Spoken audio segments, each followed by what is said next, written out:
second. But first, Magic at Spurs, and check out the alley-oop pass from Kyle Anderson. Oh, as the Spurs win. Just the way the coaches teach it. Always save the ball back towards your basket. That's amazing. That's what you do. Also on the backside. Always be hustling. You're on the court. Always be trying to, let me get that. Like LeBron's through the legs of Tristan. A little skill, a little luck on that one, I think. I don't think he was really trying to oop it. Justin Winslow with the nice dunk right here. Go get him, Justice.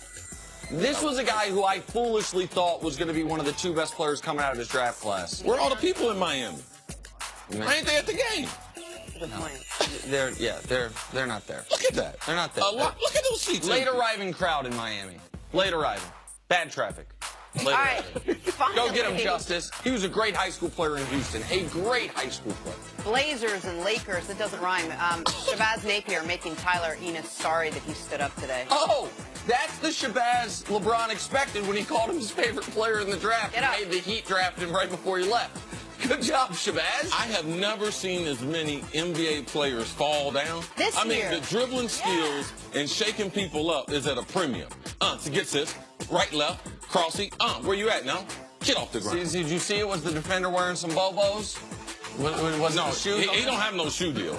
I mean, he's not a big enough name to have a shoe deal. And actually, if he had a shoe deal, we black him out. We Photoshop it. Last season, the Steelers franchise tagged Le'Veon Bell. Then he skipped camp.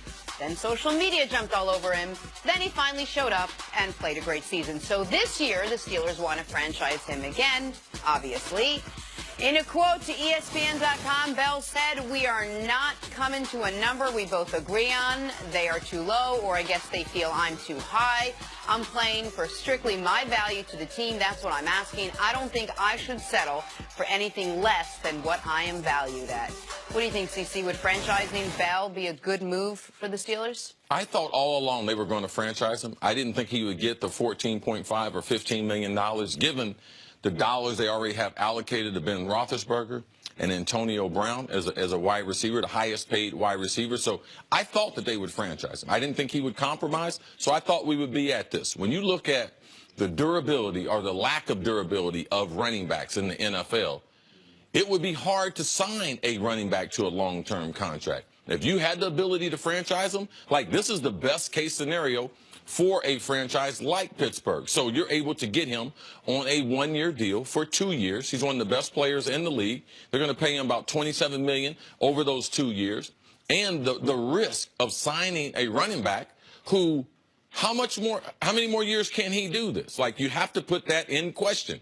Running backs in the National Football League, as far as the players who stay in their prime, running backs stay in their prime longer. They have shorter careers. So signing him to a 5-year deal at $75 million, at $15 million a year, that wouldn't be the best thing for the Steelers franchise. So this is what I've expected all along, because I didn't think that he would compromise. If he wants to take less money, that's what running backs would have to do to get a long-term contract, given the nature of the position and the nature of the finances that are in the National Football League right now. This is, however, while I agree with a lot of what you're saying, this is not ideal for either party.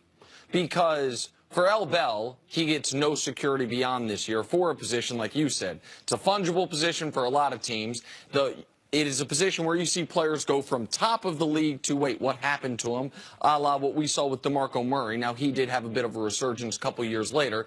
And it is a position that there is not a lot of guys in the league making huge money at. The biggest contract any running back has is Devontae Freeman, 5 years, $41 million.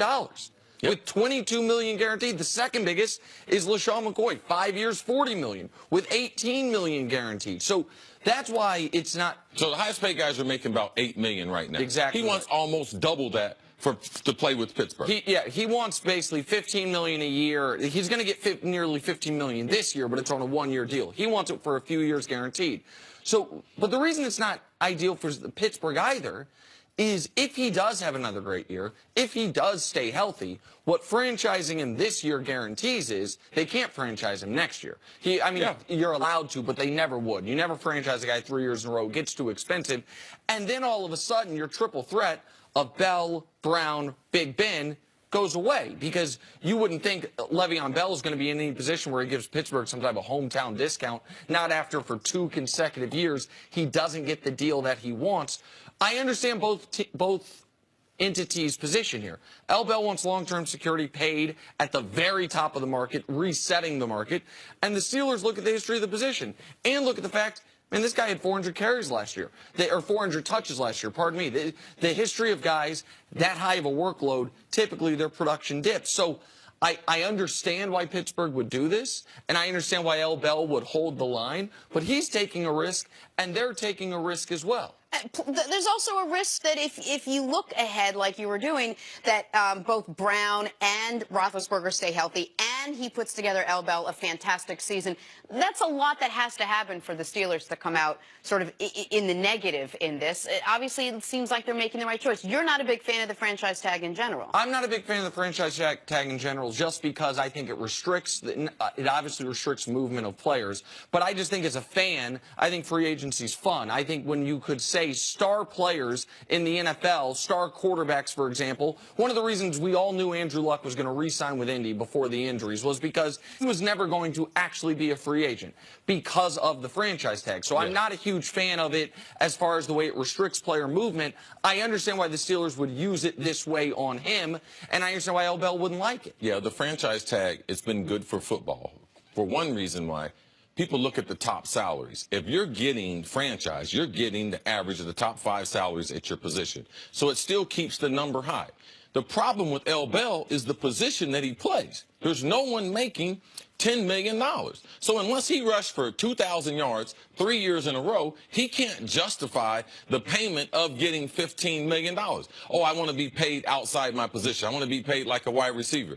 You're not a wide receiver. Jimmy Graham tried to do the same thing a number of years ago in New Orleans. I want to be paid as a wide receiver because they utilize me as a wide receiver. But you're a tight end. You line up at tight end. When they say the starting lineup, you're a running back, L. Bell. Jimmy Graham was a tight end. So they're not going to acquiesce to your demands and pay you like a wide receiver when you are a running back. So I think it's good for football. It's good for fans because it protects a team from losing their 1 or 2 star players. They have the ability, even though we have free agency, to retain them. So from a fandom standpoint, if you're a fan of a football team or a fan of a player, the likelihood of him continuing his career with your favorite team are greater now since they instituted the franchise tag rules. Right now, the running back position, the only spots that franchise tag numbers significantly lower than the running back spot are tight end and specialist, kicker, punter. Like, that's it. Every single spot on the defense, D-line, linebacker, corner, safety,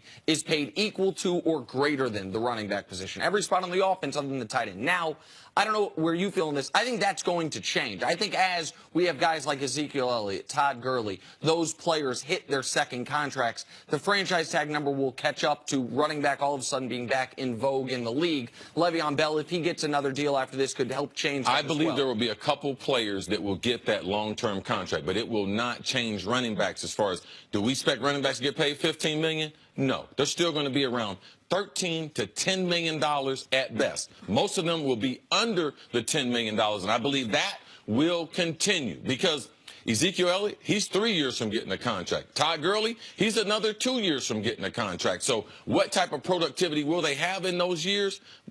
Based on history, those numbers will come back and they will get injured or hurt. The other thing that this reminded me of is what a wasted, squandered opportunity this past season was for Pittsburgh. Oh. Because because they... Also, if you win, you can have more demands. Sure. Since L. Bell, since Antonio, and Big Ben been together, what have they won?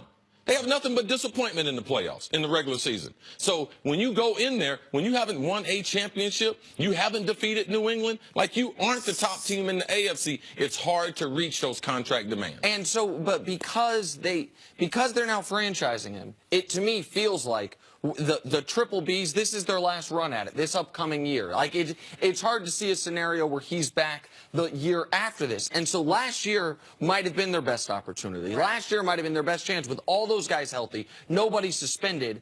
and they end up Quickly, is losing this to moving Jacksonville. towards what we saw last year? We'll most likely hold out, see that no other team is going to offer him a long-term deal and end up signing or accepting the franchise tag? He'll probably hold out training camp. It's not in his best interest. If me, I sign it, I go to training camp, I don't play in the preseason, though. Okay. Get the reps in as far as practice. Got it. Less likely to get hurt first month of the season. All right, we're going to keep talking football on the other side. Coming up, should NFL teams be worried about Josh Rosen? It's next on First Things First. Sure about this. He got some big ears, man.